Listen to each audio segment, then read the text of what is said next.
আজকে বানাবো টমেটো, বেগুন, আলু, ডিম দিয়ে কারি। তো প্রথমে ডিমগুলো ভালো করে ভেজে নিয়েছি।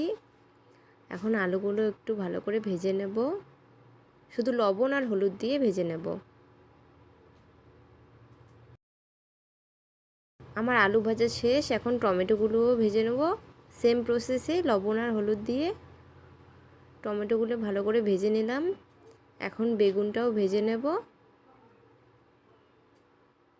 তারপরে দিয়ে দেব ফোড়ন, একটু জিরা দেব, তেজপাতা দেব, শুকনো লঙ্কা,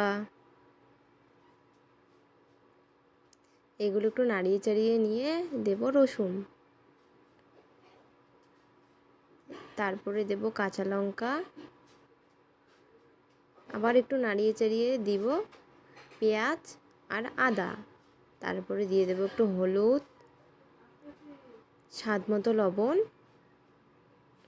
একটু জিরে গুঁড়ো দিয়ে একটু শুকনো লঙ্কার গুঁড়ো দিয়ে দেব।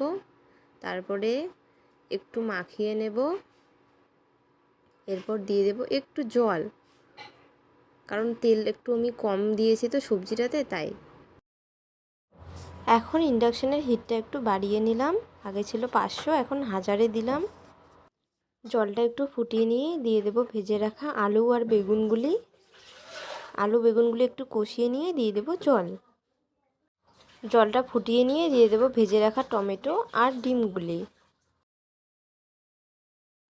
তো সবজিটা হয়ে গেছে, এখন দিয়ে দেব ধনেপাতা আর গরম মশলা। এখন আমার সবজি একদম রেডি। এইদিকে আমি ভাত বসিয়ে দিয়েছি, ভাতটাও অলমোস্ট হয়ে গেছে।